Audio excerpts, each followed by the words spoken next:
L'auteur du psaume 73, Asaph, était chef d'un des chœurs du temple. Il n'était manifestement pas quelqu'un d'aisé, mais il avait dédié sa vie au service de Dieu. Je vous invite à lire 1 Chronique 25.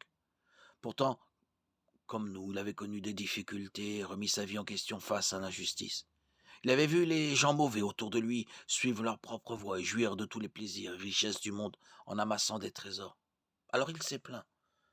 Rien ne les tourmente jusqu'à leur mort, et leur corps prend de l'embonpoint.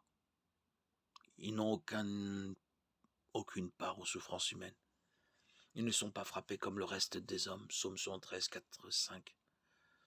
Ah, ça voyait ces gens qui semblaient ne pas avoir de problème. Ils avaient de quoi payer leurs factures, ils mangeaient en abondance et vivaient dans le luxe. Tandis que le pauvre Asaph se démenait pour diriger son cœur en s'efforçant de vivre une vie qui plaise à Dieu. Pire encore, son choix de servir Dieu ne l'aidait pas. Alors, il a commencé à envier ces gens et même à se demander pourquoi Dieu permettait cela. Combien de fois nous arrive-t-il la même chose qu'à Asaph? Nous se consacrons nos vies au service de Dieu, puis nous voyons les méchants et les impies qui nous entourent obtenir de nouveaux biens, de belles maisons, des promotions et de beaux habits, alors que notre propre budget est serré.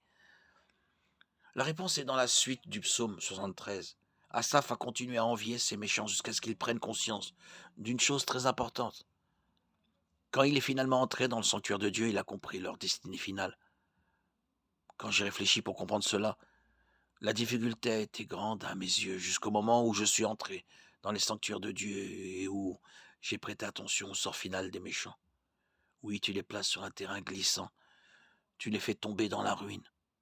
Et voilà, en un instant, ils sont détruits, ils ont disparu, anéantis par l'épouvante, comme un rêve qui se dissipe au réveil. Seigneur, à ton réveil, tu repousses leur image. Psaume 73, 16, 20. Ceux qui ne jouissent que des richesses terrestres temporaires sont en fait des mendiants spirituels, parce qu'il leur manque la richesse véritable, la vie éternelle.